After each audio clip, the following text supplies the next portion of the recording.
नमस्कार. मी गिरीश मोंडकर आणि ही गौरांगी मोंडकर. परत एकदा आपल्या भेटीस. आज 13 मार्च आमच्या मामाची म्हणजे रवींद्र पिंगे यांच्या जन्मशताब्दी पर्वाची सुरुवात झाली. आम्हाला आजोळ शिक्षकी पेशाचे आणि सुसंस्कृत सुविचारी घराण्याचे लाभले हे आमचे भाग्य. रवी मामाची एकूण 40 पुस्तके, ललित लेख आणि कथानक असे प्रकाशित झालेले आहे. प्रत्येक पुस्तक आणि त्यातील प्रत्येक पान हे शब्दांचा आणि वाक्यरचनेचा खजिनाच आहे असे म्हटले तर वावगे होणार नाही. त्यांच्या लेखांचे अभिवाचन करत त्यांना आदरांजली मी, त्यांचा भाचा गिरीश आणि भाचेतून गौरांगी अर्पण करत आहोत.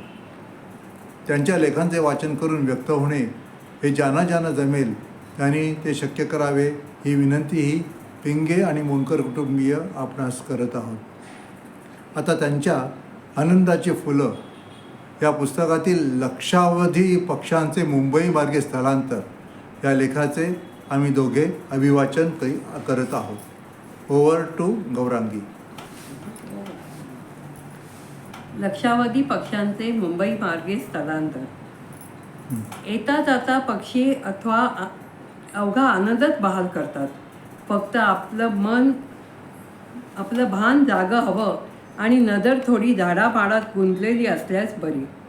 तशात तुम्ही जुन्या पार्ल्यासारख्या बैठ्या टापूत वस्ती करत असाल तर दुधात साखर.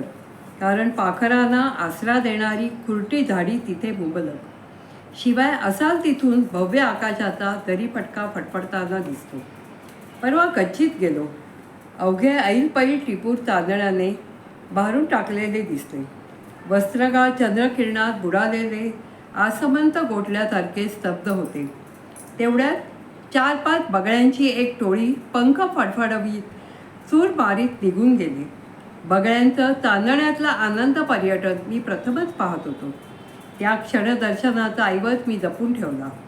दुसऱ्या दिवशी सकाळी आणखी एक वेदक दृश्य दिसले. भाल्यासारख्या माना पुढे सरसावून 10-15 फिरंगी पदकांचा एक थवा खालमधल्या झाडीतून जडजडून बाहेर पडला आणि पारले ओलांडून विहार तलावाच्या दिशेने ऐत वेगात पसार झाला. आणि त्याच दिवशी सायंकाळी उन्ह निमाल्यावर 5-6 बदकं विहार तलावातला चारा पाणी उरकून संतपणे माघारी फिरलेली सुद्धा दिसली. ऋतुपालटाची बातमी निसर्ग या असल्या लिपीत लिहितो असेल सुद्धा. मला नेमकं माहीत नाही. मी शास्त्रवचन पाहिलेलं नाही. सृष्टीचं एक सुंदर कौतुक एवढीच मी त्याची नोंद घेतली. मुंबई केंद्राच्या आकाशवाणीच्या परिसरात कडुजार फळांचा एक वृद्ध वृक्ष आहे. परवा पाहिलं तर त्याच्या हरेक कुरतडलेल्या पानावर एक पुष्ट किडा तृप्तीत वेटाळून बसलेला. वाटलं निसर्गाने पक्षीसृष्टीला भेटीसाठी पाठविलेल्या ह्या आमंत्रण पत्रिकाच आहे. निसर्गाचं औदार्य थोर आहे हाच याचा अर्थ. उदयिक मुसाफिर म्हणजे सकाळीच आपल्या दारात आलेला आमचा मित्र श्रीकृष्ण वैद्य दारात हजर झाले. त्यांच्या पद्धतीने म्हणाले, अहो पिंगे, पक्ष्यांचे स्थलांतर कालपासून सुरू झालं आहे. पहिली सलामीची बॅच काल मला दिसली. अरबस्थानाच्या वाळवंटावरून हजारोंच्या संख्येने पर्यटक पक्षी यायला लागलेले आहेत. उद्या पहाटेस बाटुंगा स्टेशनवरती या. परदेशी पक्ष्यांच्या फलांगभर लांबीच्या माळा तुम्हाला पाहायला मिळतील. मी टेलिलेन्स कॅमेरे गोळा करतो. उगवलेला आनंददायी दिवस चुटकी सरशी भावळला. झोप जेमतेम लागली. दिल्या शब्दाला जागून ऐन पहाटेस पश्चिम रेल्वेच्या माटुंग्याच्या फलाटावर हजर झालो. तिथे अचानक शोध लागला.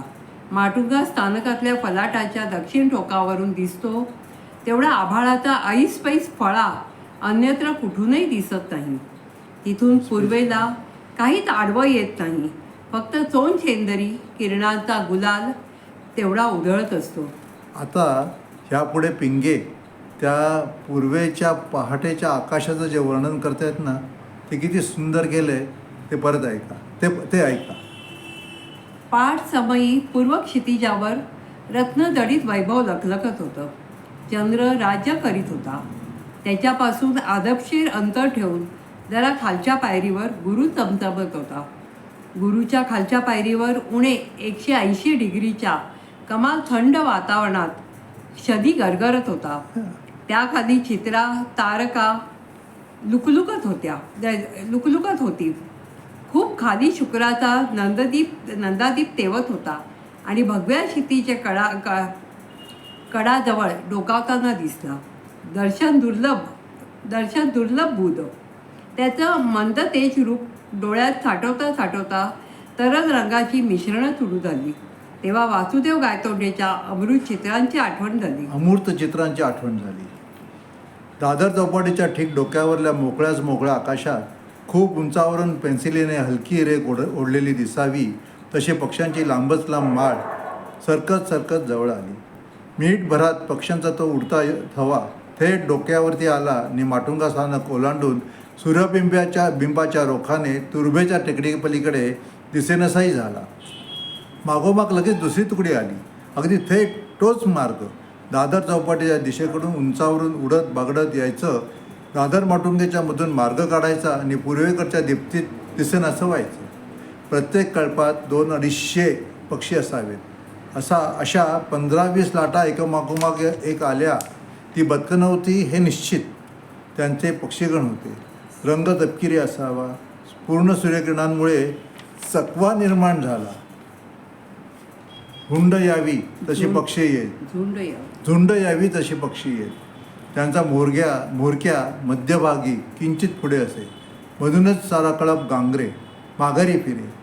जागच्या जागी काही सेकंद तरंगे सुद्धा. नंतर गिरकी घेऊन पुन्हा एकसाथ सूर्याच्या दिशेला आगेकूच करी. त्यांचा एकोपा अजब होता. सर्वांचे आकार सारखे होते आणि उड्डाण ते तर नीरव होतं. कळपांच्या लाटांमागून लाटा आभाळातून पोहत त्या दिशेने आल्या आणि त्या दिशेत गुपचूप मिसळून पण गेल्या. गडबड नाही, गोंधळ नाही. दिशांचे ज्ञान अचूक. आपल्या उंचीचं भान अभिजात. श्रीकृष्ण वैद्यांचं तुणतुणं बरंच चाललं होतं. उत्तर युरोपात असह्य हिमवृष्टी झाली आहे म्हणून उभेसाठी हे प्रवासी विषुववृत्ताजवळच्या टापूत लाखांच्या संख्येने उतरतील. निम्मे भरतपूरकडे वळतील. हे जे डोक्यावरून तरंगत गेले ते हैदराबादकडे हुसेन सागराजवळ स्थिरावतील. आता हैदराबादचा पण इकडे उल्लेख आला आहे, हुसेन सागर. आणि खरोखर अजूनही या पक्षांना आम्ही हुसेन सागरमध्ये फिरकताना स्थिरावताना क्षणभर का होईना विसावताना आम्ही पाहिलेलं आहे. आम्ही याचे साक्षीदार आहोत. मी तिकडे उन्ह असह्य झाली की पुन्हा उलटी दिशा पकडून आल्प्स पर्वताच्या पलीकडली आपापली गावं गुपचूप गाठतील.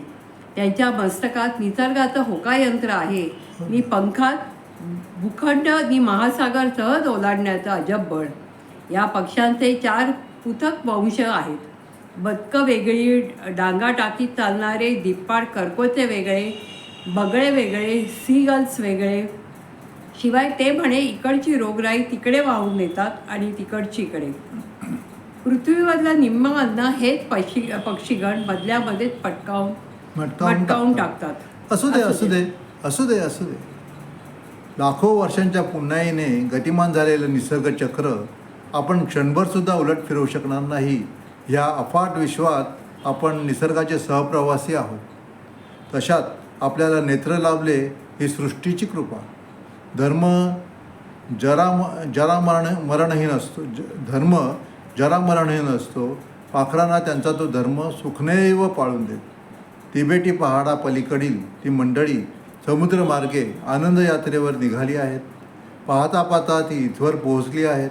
कामधाम जरा बाजूस ठेवा. आपले कामधाम जरा बाजूस ठेवा. सूर्योदयाच्या आगेमागे पश्चिम क्षितिजाकडे दूरवर पहा.